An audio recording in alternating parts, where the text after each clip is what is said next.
For 4 years, I had been silently covering her rent, her car repairs, her vacations, and her emergencies. $8,150 in total. While she told her fiancé I was the reckless one. She thought my careful life was a punchline. She didn't know it was a ledger. And when she chose that afternoon to humiliate me in front of 30 relatives, I didn't cry. I didn't yell. I just walked to the folding table, set down a manila envelope, and let the receipts speak for me. My name is Layla Morrison. I'm 34 years old. And by the time my sister raised her paper cup at our family barbecue, I already knew she had been waiting all afternoon to humiliate me in front of everyone. You know that feeling. Say, when the air gets thick and the smiles get tight and every single person at the table can sense something ugly coming, but nobody says a word because they want the show more than they want the peace. That was the atmosphere in my parents' backyard that Saturday evening. Burgers sizzling on the grill, kids running through the sprinkler. My family performed the version of itself it liked to believe was real. And then my sister Crystal stood up, tapped her cup with a plastic fork, and smiled the way she always smiled. Sweet from a distance, surgical up close. Here's to the one who shows up to every family event looking like she can't afford to leave. My mother Diane laughed first. My father Gerald looked down into his plate. A few cousins followed because that is what people do when cruelty arrives, wearing confidence like a costume. When I set my cup down slowly, I stood up and I looked directly at my sister. Then let's raise one, I said, to the one who borrows thousands from the sister she mocks, lies about it to her fiancé, and still expects a standing ovation. The backyard went completely silent. And what happened over the next 4 hours would crack this family open in ways that nobody, not my parents, not my sister, not her fiancé Marcus, saw coming. Before I tell you everything, drop a comment right now and tell me where you're watching from. I want to see how far this story travels. Let me take you back before that barbecue, because what happened that afternoon didn't start in my parents' backyard. It started years earlier in the invisible architecture of how our family decided who mattered and who was useful. Crystal is 2 years older than me. Growing up, she was the sparkle, the one who walked into rooms and made people turn. Charming, dramatic, magnetic, in the way that certain people are magnetic. You can feel the pull even when you know better. Our parents adored her in that particular way. Some parents adore their most difficult child, with extra patience, extra grace, extra willingness to explain away whatever she broke.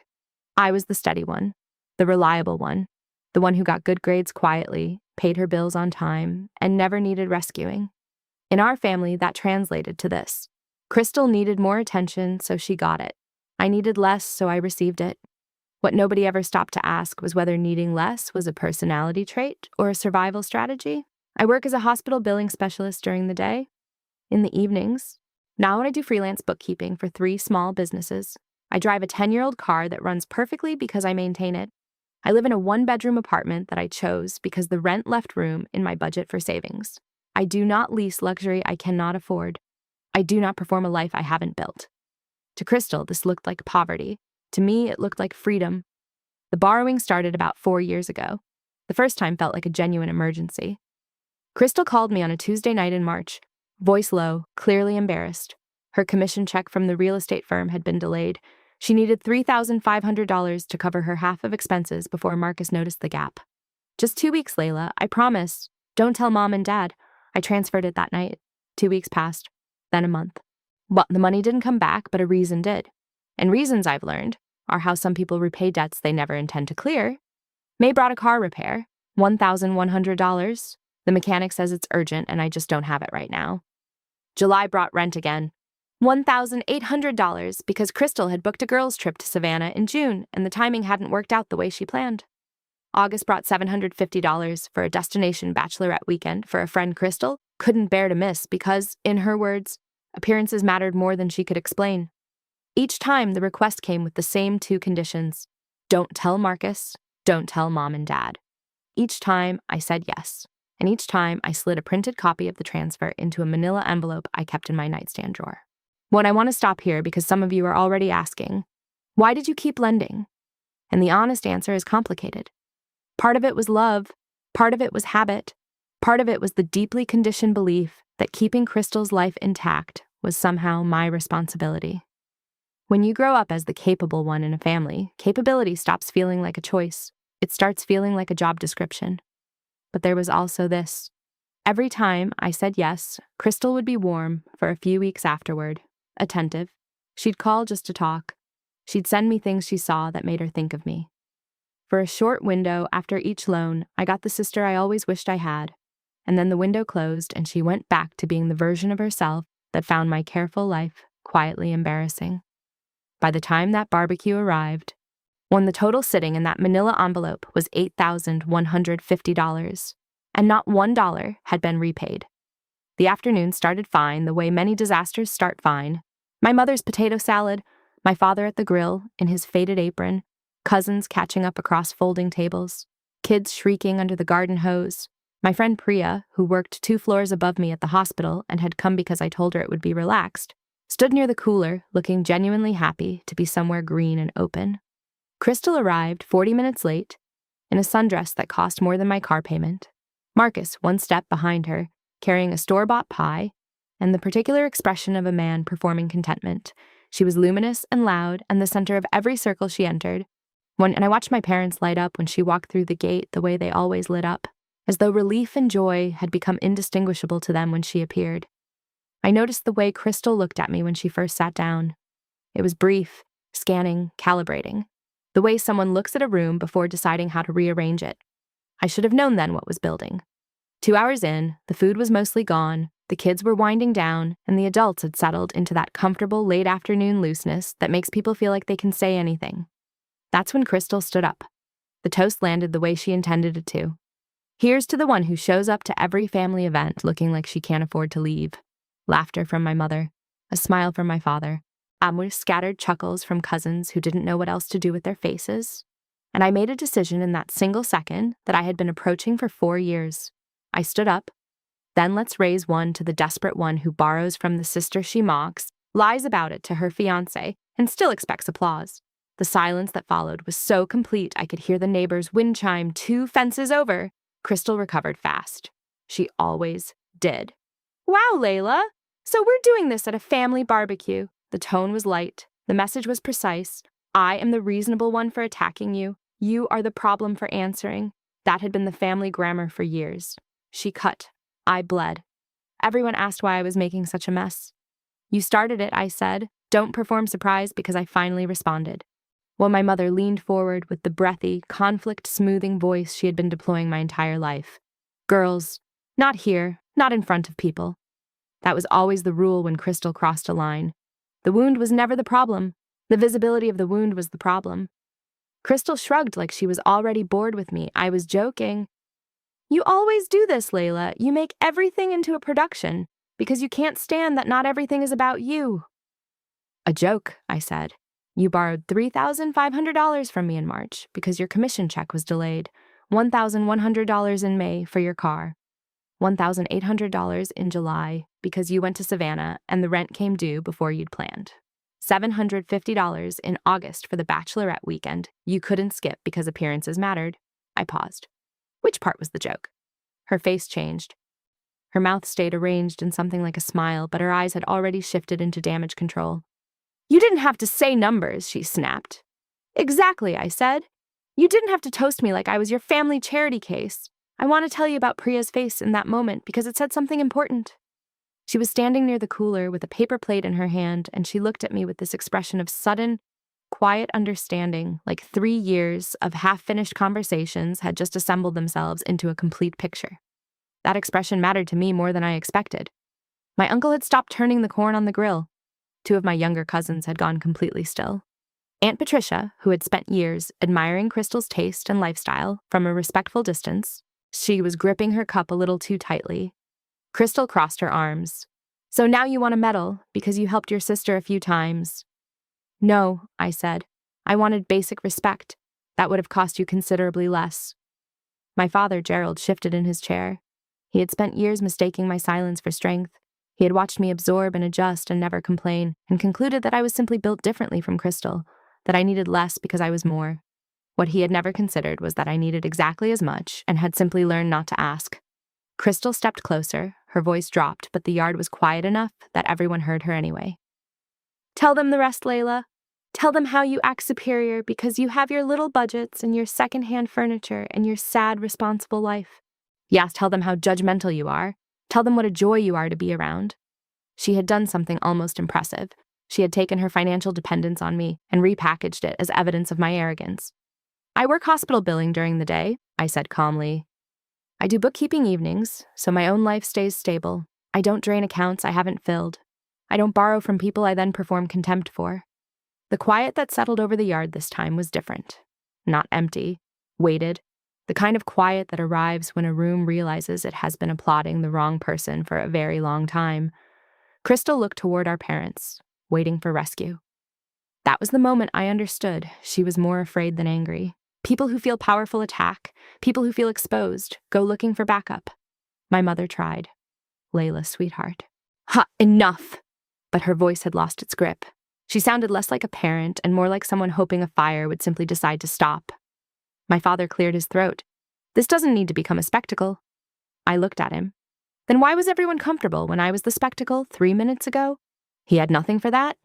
He looked toward the back fence where the garden was, as if something growing quietly might offer him an exit. Aunt Patricia jumped in from the far end of the table. Your parents have always been fair to both of you girls. They've always supported you equally. Equally, I said. And then I reached into my bag and pulled out the manila envelope. I want to pause here, because this is the moment that changed everything, and I need you to understand what was in that envelope and why I had it with me. One, I had not planned to use it that day, but I had learned over 4 years of watching my family's memory conveniently rearrange itself that documents don't rearrange. Numbers don't soften with time. Dates don't become flexible just because someone needs them to. So I had brought it. The way you bring an umbrella, not hoping for rain but knowing weather is unpredictable. My mother saw the envelope and her face tightened. Mara, don't!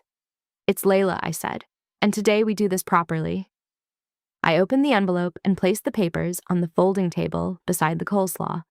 Bank transfer confirmations, printed text screenshots, one handwritten note Crystal had slipped into my mailbox 6 months earlier, asking me not to mention to Marcus that she'd been short on rent again.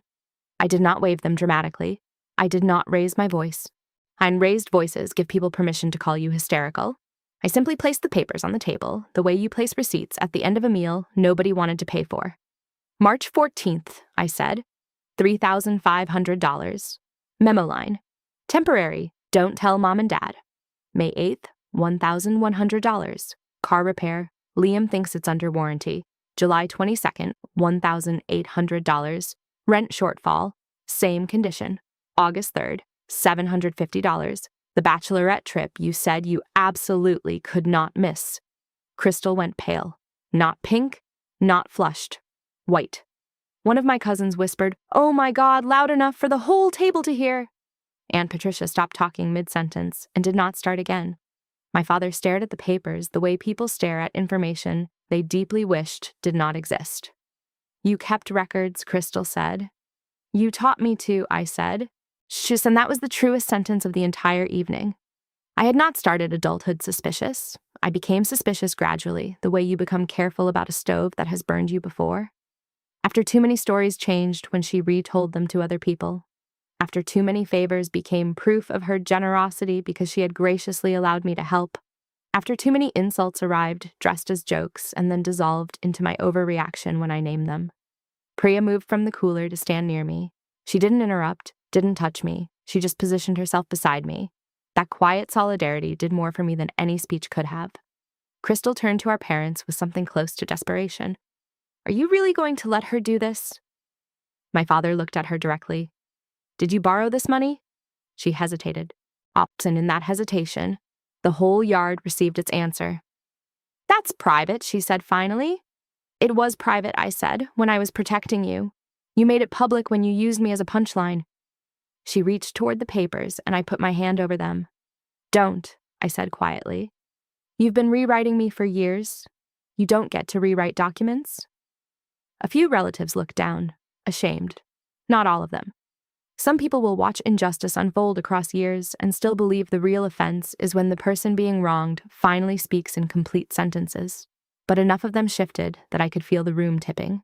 Crystal sensed it too, which was why her next move was the cruelest one she made all evening. She looked at me and said, maybe if you weren't so bitter about ending up alone, you wouldn't be this obsessed with other people's finances. She knew exactly where that would land. 2 years earlier, I had ended an engagement after discovering my fiancé had quietly opened a joint account in both our names and used it as his personal overdraft, fully expecting me to absorb the balance because I was, as he put it, the responsible one. I had spent 8 months rebuilding my credit and longer rebuilding my ability to trust. Crystal had held my hand through 2 of those months. She knew the weight of that season. She used it anyway, right there between the paper plates and the potato salad. I looked at her for a long moment. "Keep talking," I said. Her chin lifted, reading my calm as weakness. "No, really," I said. "Tell them more. Tell them why you can't stand watching other people build something stable." "Happy?" she said. "I'm happy, unlike some people here." "You're not happy, Crystal," I said. "You're expensive. There's a difference." My uncle buried a laugh in his fist. One cousin did not bother hiding it. Crystal heard that, and the humiliation finally burned through her performance. "You jealous, bitter—" "Finish that sentence," I said, "and I'll read the text you sent me from outside the Meridian Rooftop Restaurant where you'd been locked out after a birthday dinner because your card declined and you typed, 'Please pick up. You're the only one who ever fixes this.'" She stopped. For the first time in my adult life, my sister had reached the edge of what performance could rescue her from. But here's what nobody at that barbecue was prepared for. Not my parents, not Aunt Patricia, not even me. Marcus had been standing near the grill the entire time. Quiet.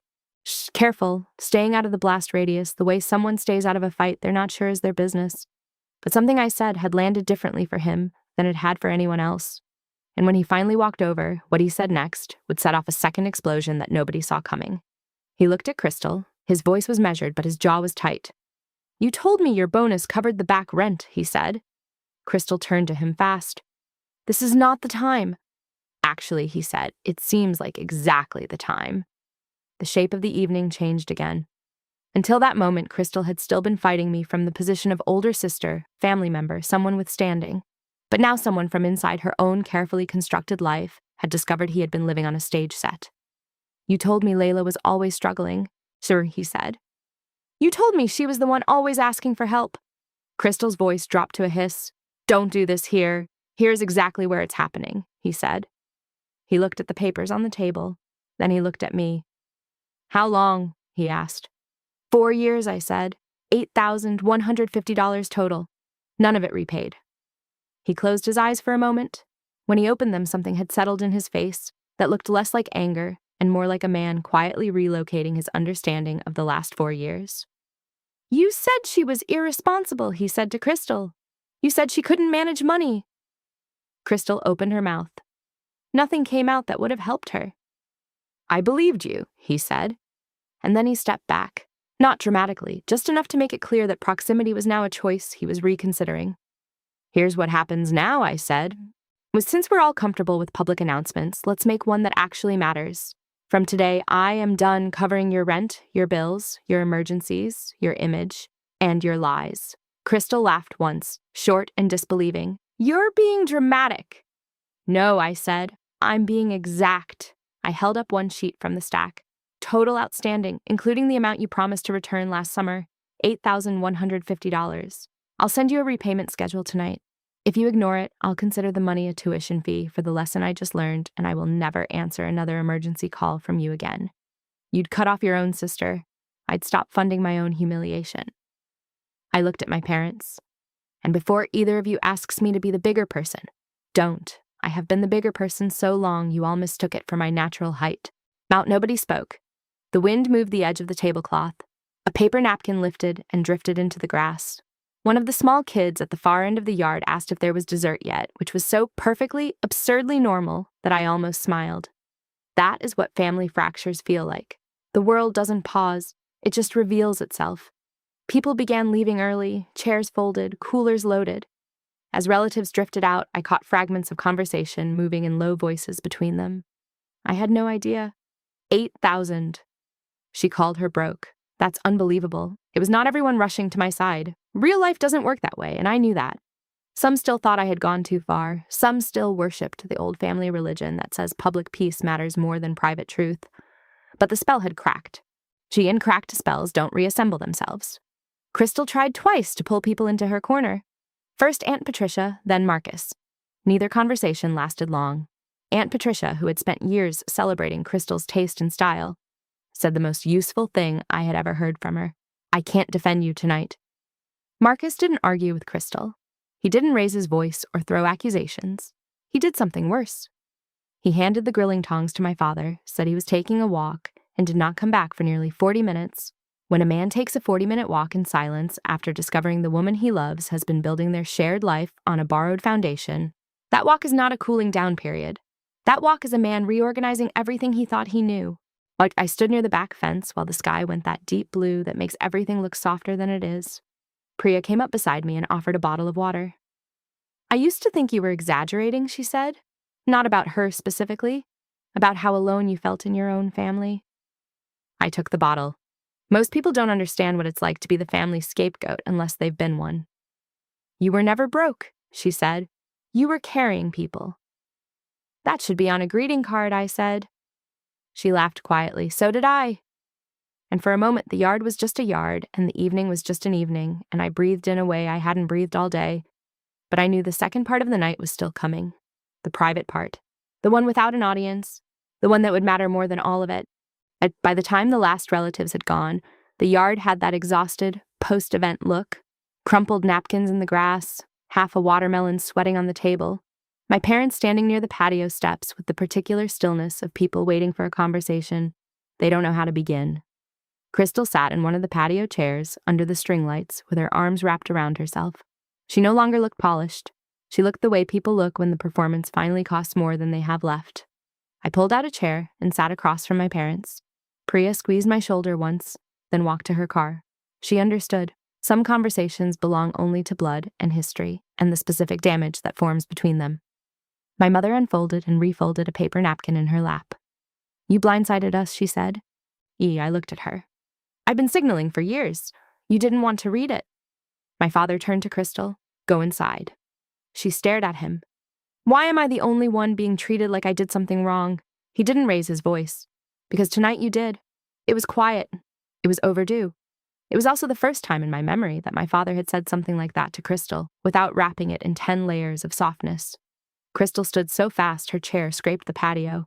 She looked at my mother for rescue, found none, and went inside. The screen door slammed hard enough to rattle the frame. The sound sat in the air for a moment. My father leaned forward with his forearms on his knees. How long has this been going on? Depends what you mean, I said. The borrowing, about 4 years. The insults longer.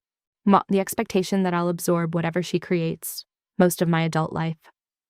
My mother's eyes filled. Why didn't you ever tell us? I did, I said. Just not in ways you respected. I said I was tired. I said her comments were hurtful. Every time I got told she was stressed or sensitive or didn't mean it, that I was stronger and should let things go. You didn't hear me because the role you gave me was useful. That landed where it needed to. I continued, I want to tell you something about what hurt most. Not the money, not even the insults. It was hearing both of you laugh tonight before you knew I was going to respond. It was realizing that somewhere along the way, I became safe to disrespect. My mother started crying. Real crying. The kind that comes when your self-image cracks and there is no one to blame for the sound. I'm sorry, she whispered. I'm so sorry, Layla. My father's voice was rough. I should have shut that toast down the second it started. Yes, I said. You should have. Some people would call that harsh. I call it accurate. Accuracy is not cruelty, just because it refuses to decorate itself. My father nodded once. You're right. My entire life, peace in this family had depended on me swallowing truth faster than other people created problems. Hearing my father say those 2 words without rushing to balance them against Crystal's feelings felt genuinely disorienting. Like a piece of furniture I had always walked around was simply gone. My mother wiped her face and asked the best question of the evening. What do you need from us now? I answered slowly. First, stop asking me to absorb her emergencies, smooth her conflicts, or explain her to herself. Second, don't tell me to forgive quickly just because the silence feels uncomfortable. Third, if she is cruel to me in front of you, address it immediately, not afterward in private where it costs nothing. And fourth, stop confusing my access with entitlement to me. My mother nodded. My father nodded. That's fair, he said. It's necessary, I corrected. He asked the question I had been expecting. Do you want us to make her repay you? Yes, I said. Not because I can't survive without every dollar. Because the debt needs to be named as debt. The lie has been expensive in more than one way, and I need the truth of it acknowledged. Then that's what happens, my father said. She will repay you. If she needs to change how she lives to do it, then she changes it. My mother gave a small nod. No more rescuing. There was a long silence after that. Not the old kind, the kind packed with avoidance. This one had work inside it. I think, my mother said finally, we made a habit of admiring Crystal's sparkle and depending on your structure. I looked at her. That is the most honest thing you've said all year. She almost laughed. My father did once, quietly and without humor. Structure doesn't sparkle, he said. So we stopped noticing it. Exactly, I said. I folded my hands in my lap so they wouldn't see them shake. Standing up publicly had been easier than this. Public truth runs on adrenaline. Private truth runs on grief. I love you both, I said, but I am not doing this anymore. If the only way to stay close to this family is to keep being diminished, then distance will be healthier than closeness. My mother reached halfway toward my hand, then stopped, asking without asking. I let her take it, not because everything was resolved. Nothing was resolved yet, but because boundaries are not walls when used correctly. They are doors with locks. And for the first time, I had my hand on the key. Crystal came back outside 20 minutes later. Marcus was with her, but he stood a few inches apart from her in the way that people stand when proximity has become a conscious decision rather than a habit. My parents looked at her differently. That was the quiet shift of the evening. Not that they loved her less. Parents almost never stop loving their children. The shift was that love had finally stopped blinding them. Sit down, my father said. She sat. No dramatic entrance, no performance, just a rigid, tense drop into the chair across from us. You owe Layla an apology, my mother said. Crystal gave a short laugh with nothing behind it. So this is a tribunal now? No, I said. It's the first honest conversation this family has had about your behavior in years. She looked at me with naked resentment. You humiliated me in front of 30 people. You humiliated me first, I said, in front of the same 30 people. The difference is you called it a toast. My father looked at her. It was not a toast. It was mean. And you knew exactly what you were doing. Crystal stared at him like he had suddenly started speaking a different language. My mother added quietly, and the money is not a misunderstanding. It's debt. That word. Debt. Not help. Not sisterly support. Not a temporary arrangement between family. Debt. I watched it strip away years of pretty storytelling in about 3 seconds. She looked at Marcus. He had nothing ready for her. Did you tell me Layla had covered the rent? He asked. Silence. Did you tell your parents she was the one always needing help? More silence. Vanessa. His voice didn't rise. It went the other direction. Did you? Yes, she said. Barely audible. My father leaned forward. You will repay Layla every dollar. We will help you build a plan. We will not pay it for you. Crystal's head snapped up. You'd make me struggle over this, my mother answered before anyone else could. No. We're making you face what you created. I want to tell you how that felt.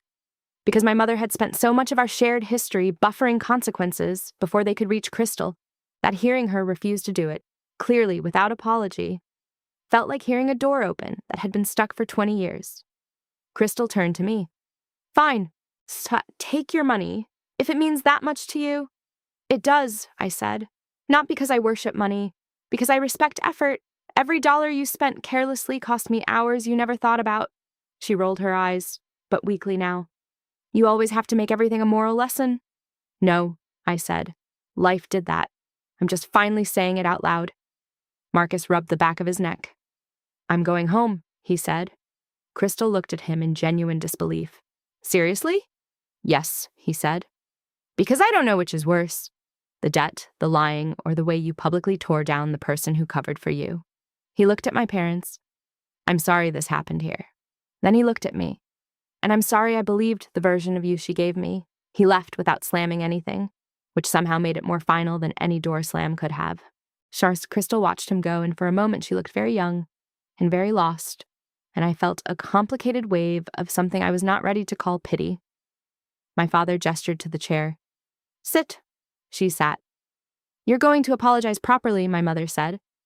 Crystal looked at me. Her eyes were wet with anger and shame and the specific stubbornness of someone being forced to meet themselves without flattering light. I'm sorry, she said flatly. My father shook his head. Try again. She closed her eyes. When she opened them, the performance was gone.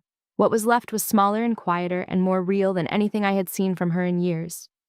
"I'm sorry I kept taking your help and acting like you were beneath me," she said. "I'm sorry I lied to Marcus. I'm sorry I made you look like the problem when I was the problem. So I'm sorry I used what you told me in private as a weapon tonight." The yard was completely still. "Thank you," I said. Not warmly, not coldly, just accurately. My mother let out a long, slow breath. My father looked at the string lights above us, at the darkened yard, at the table where the papers still sat in a neat stack beside the empty dishes. "I think," he said finally, "this family has some rebuilding to do." "Yes," I said, "it does." I drove home that night with the windows down. The air was warm and smelled like someone's late evening garden, and I let myself feel all of it.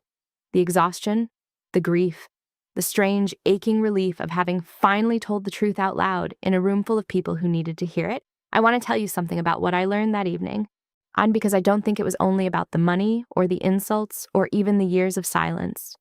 I think what I learned was this: when you are the capable one, the reliable one, the one who handles things, people around you will often confuse your endurance for indifference to pain.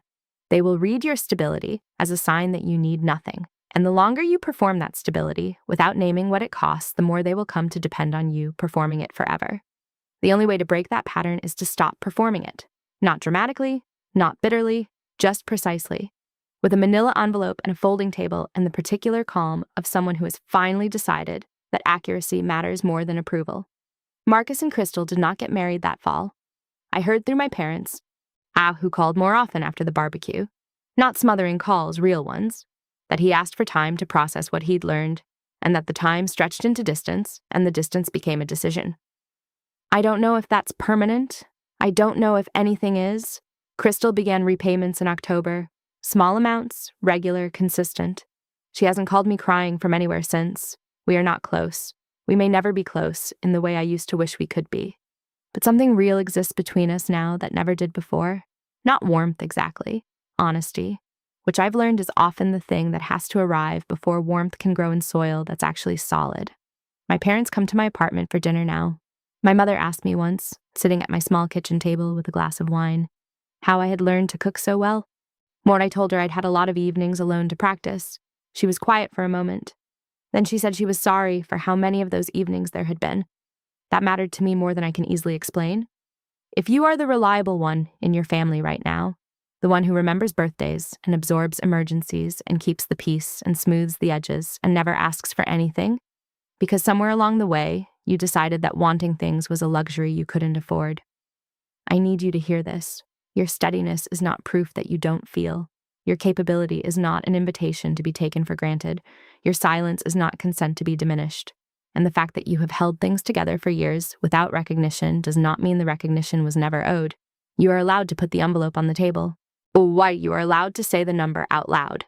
You are allowed to stop editing yourself down so that the people around you can feel larger. Set the boundary. Even when they call it drama.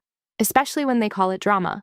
Because the people who label your self-respect as performance are the ones who relied most heavily on you having none.